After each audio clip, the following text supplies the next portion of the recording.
4 disturbing night shift encounters caught on camera. Now, you guys know I'll never do any night shifts ever. In the early morning of December 25th, 2020, an RV parked along 2nd Avenue North in downtown Nashville at around 1:22 a.m. Okay. At first, there was nothing suspicious or out of the ordinary, but around 6 a.m., a strange and extremely loud sound started coming from the RV, warning everyone nearby that something was about to happen. Okay. What's the RV doing? There's ghosts in there? This area must be evacuated now. All buildings in this area must be evacuated now. I think we might have seen a body cam on this. Isn't this... Did it blow up? All buildings in this area must be evacuated now. That's terrifying. If you can hear this message, evacuate now. That is like the Purge. A pre-recorded voice was coming through speakers installed on the RV, warning everyone nearby to evacuate the area immediately. Not knowing what to believe That's the true horror. Crazy people. or what was about to happen, a group of Nashville police officers who were working the night shift decided to take every precaution they could. They immediately began evacuating as many people as possible and urged everyone to leave the downtown area as quickly as they could. Their body camera footage, which was later released by authorities, shows just how urgently the officers were trying to get people to safety. Yeah, they look very urgent. As they're casually walking down the path. Yeah, I'm seeing the urgency so much here. With this happening just a few minutes after the message first started broadcasting. Hey man, we can take the body. We got a conversation. 415 B9 driver, 411 Charles. So you're not doing anything wrong, okay? You're not in trouble, but there is something serious happening down the roadway. Go for 11. Okay? Do you mind going down to 2nd and Where they need to go when they are evacuating the building. Yo, the best way to get them out of there is just say, yo, there's a vehicle that might blow up. It's warning people, get your ass out. I've got up to second commerce and the property managers want to know where they need to go. Anywhere but the 2nd Avenue side. Preferably the 1st Avenue side.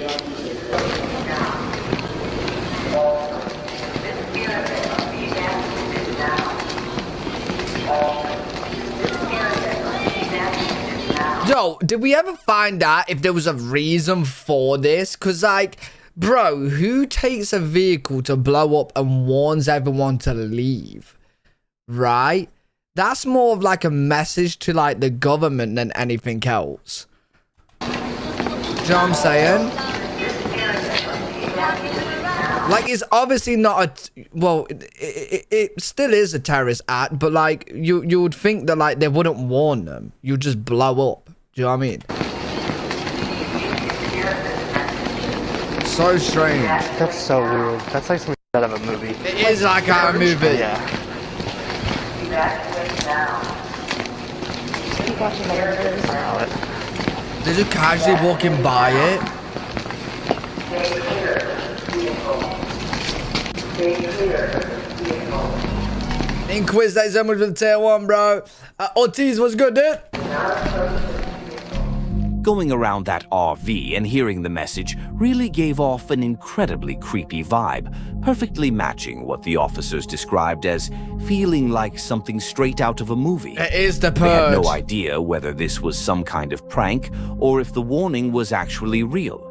Strangely, witnesses also reported hearing the song Downtown by Petula Clark playing from the RV's speakers at one point, which made the What? whole situation even eerier, Wait, does it even blow up? I can't even remember what happens. considering where they were and the song's references to city streets. About 15 minutes after the voice first started broadcasting, the officers had already managed to evacuate a large number of people from the area and were waiting at a safe distance. Unfortunately, it turned out that the creepy voice wasn't bluffing. Oh. It really was trying to warn everyone to get out of the area, because this is what happened next. Here we go. Here we go. Here we go.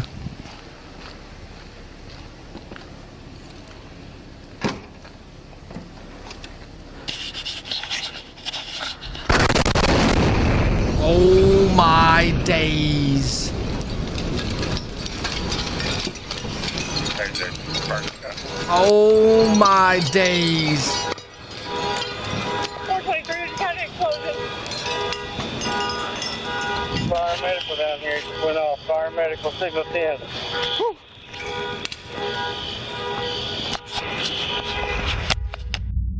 Yo, that was like the calmest reaction from that cop ever. Bro, if I heard an explosion like that, first of all, I'd be like, whoa! Yeah?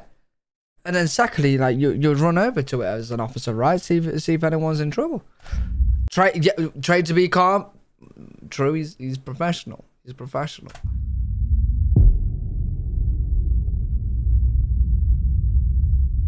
Oh my god. Hey, I'm second and broad. Jeez. Commander 425, are you 10-4? He's in 4. Are you guys okay? Okay. No, my guys. Where's your car? Okay, go to your car. What's going on? Why are people next to it when it's giving off warnings? That was big. 213 and 215 in route. Who else is in route? I missed the first one. 221. Yeah,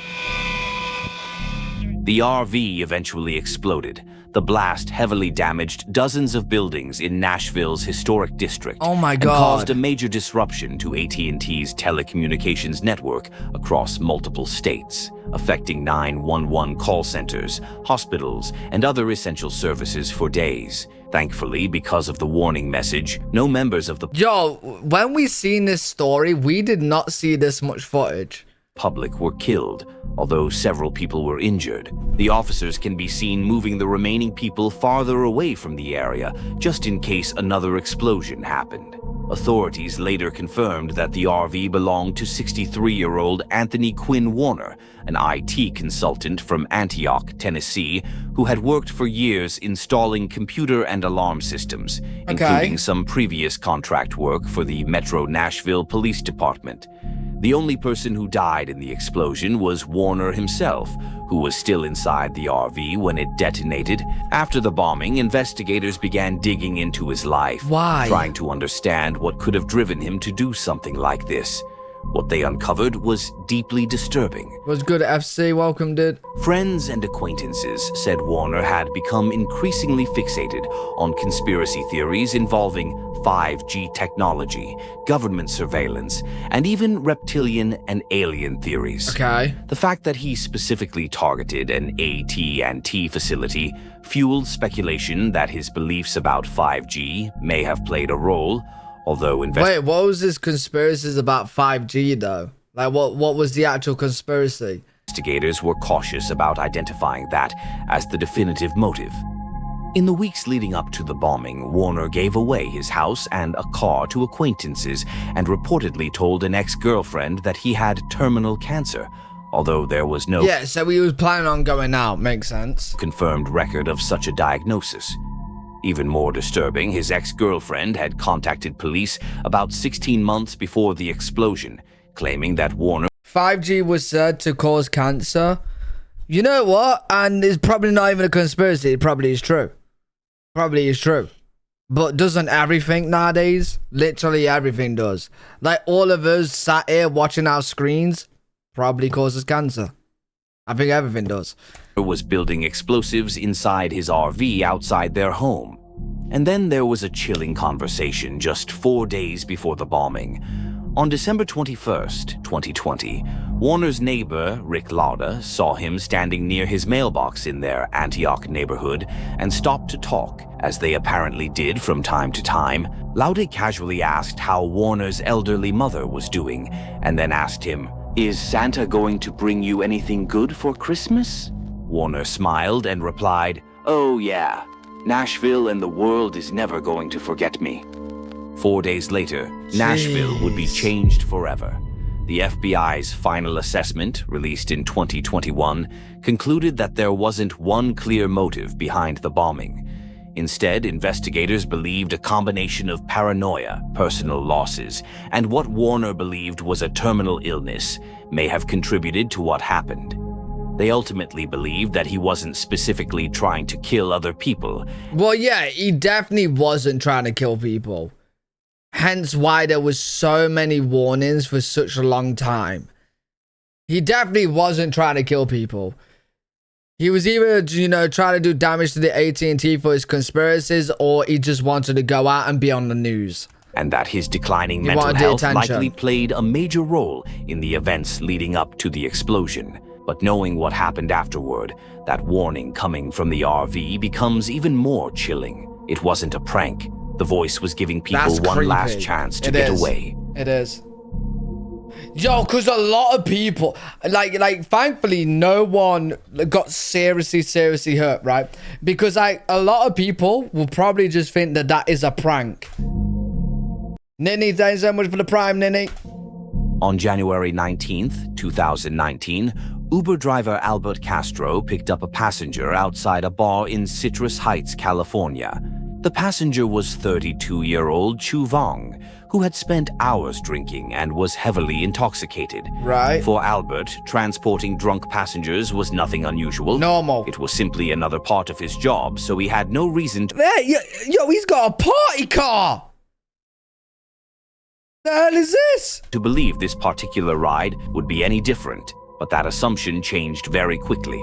Chu climbed into the front seat and, at first, seemed relatively harmless.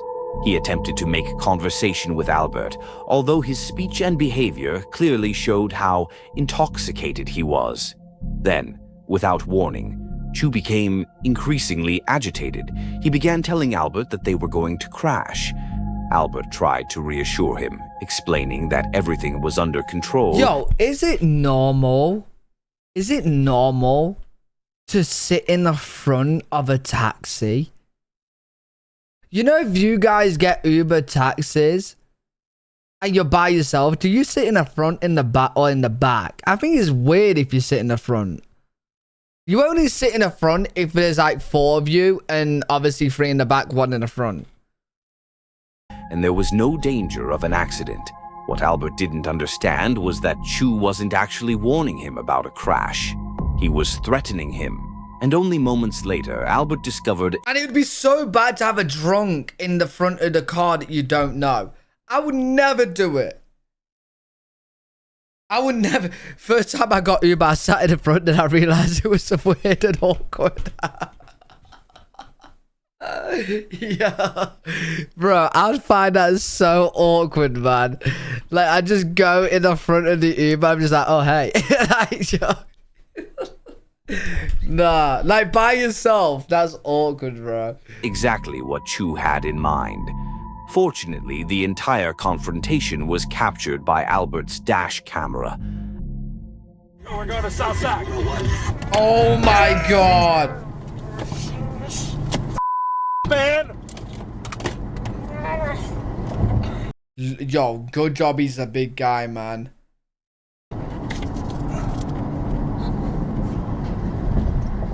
We're gonna go. You gotta let go, man. No, we're gonna go crazy.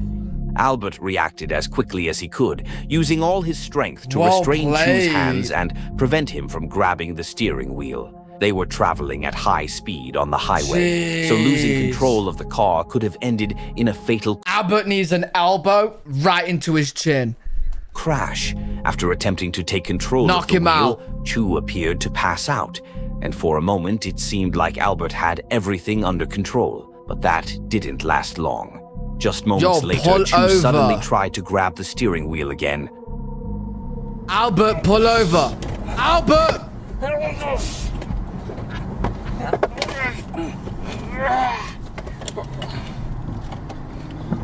He's got the wheel.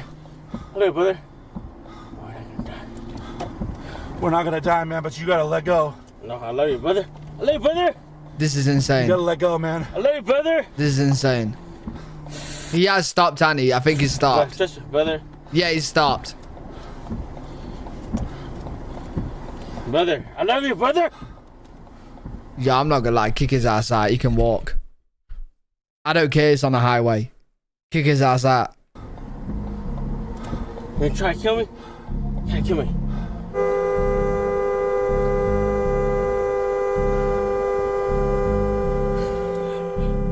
Yo, Albert's a better man than I am. He's a better man than I am. From the looks of it, I think he's knows that he's drunk. He's just gonna deal with it and probably call cops and wait. But oh my god, I am chinning him.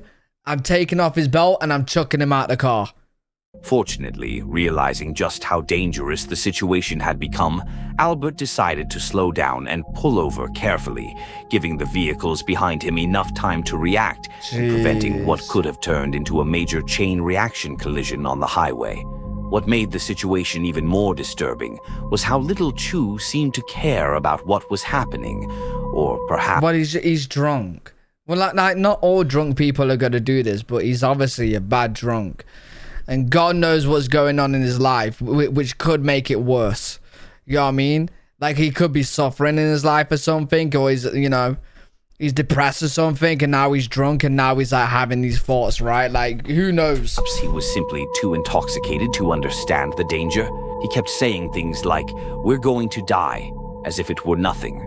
After taking a moment to catch his breath and make sure Chu wasn't going to grab the wheel again, Albert finally managed to call the police and report what had happened. As they waited, several people who had noticed the situation even stopped nearby to ask what was going on. Good save, Albert. Let go of my steering wheel. He's drunk and crazy. I can't. The cops are on their way. I just don't want to get hit. He's grabbing my steering wheel. He won't let go. I tried to beat him off of me, and he won't let go. He almost wrecked me twice. Are you an Uber? Yes. I can't. As soon as I try to move, he's got my steering wheel. Sorry, I didn't mean to. I know you got kids. Sorry. Oh, it's fine. The cops are on their way, so as long as nobody's gonna crash into me, I'm good just to sit here, I guess. Oh, you want me to stay here right here? That'd be awesome if you could. That way we got more of a traffic block, maybe. Yeah. Yeah, he's Chinese, but he speaks English. Dude, what are you doing? Let go of my Bro steering is wheel. smashed. Officers arrested Vang a short time later at a nearby donut shop. He was found to have a blood alcohol level of 0.19, more than twice California's legal limit, and was Well, you're not. Wait, what? charged with DUI. Oh, wait, he's actually charged. You get charged DUI? Well, then again, he is grabbing the steering wheel. He was grabbing the steering wheel. It makes sense. Makes sense. Castro later posted the dashcam footage on Facebook, blurring Vang's face, and the video quickly went viral, eventually receiving national news coverage. Castro said he was told that Vang would no longer be able to use the Uber app, while Uber released a statement describing his behavior as dangerous and unacceptable. So bad. Looking back on the incident, Castro said what made him especially angry was thinking about everything he could have lost that night. Not just his own life, but the life he'd built with his wife and their 8 children. 8? Albert's been busy. Albert has been busy. Jeez. This next video comes from a woman named Destiny. Albert has a silo. He's trying to do a me. He's preparing for the apocalypse. Damn, Albert. Who experienced multiple terrifying events in a single night, and even had some firefighters working the night shift completely baffled. On March 4th, 2026, at around 11 p.m., Destiny was asleep in her room when something completely unexpected suddenly woke her up.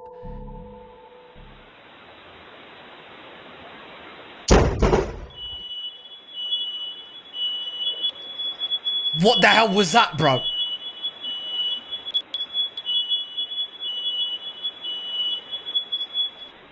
It's a bomb? Yeah, I think I do recognize this one. This is where the fire people come down Destiny to the had living no room. idea what had just happened. Yeah. Before Come down to the living room and things are moving about. Things are moving about. Let's see next clip. Let's see next clip. We see it. We definitely. Yeah, he's checking it. If you haven't seen it, it's in one of my other videos. Go find it. Good luck. great, still, walking into a house where they thought they saw someone sitting on the couch, only to later find out that nobody was there. Honestly, the creepy stuff wasn't the thing that happened. The light was just like a power summit. But like things with like the fireman was seeing like things move in the living room, bro. Creepy. The next footage comes from a city in Yemen, where a store owner captured something incredibly creepy on camera. He was working late at night when a woman walked into the store. At first, everything seemed completely normal, but something about her was very off. Her hand doesn't seem quite right, her voice appears to change at one point, and even her face looks strangely distorted. Needless to say, there's something about this woman that definitely doesn't seem normal. Take a look. Shapeshifter!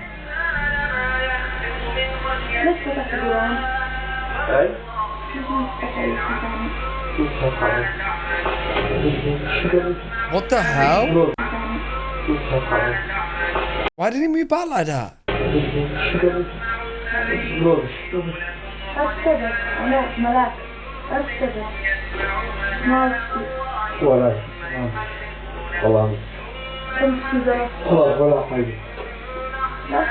طيب حالك حوامك من مات عليك ها؟ من مات عليك ولا واحد سلامك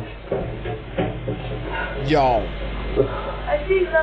ما عاد اشتغل ما عاد منزل هاي يلا والله طيب. Why did he back away like that if she's genuinely just asking for some olives? Can you even see her?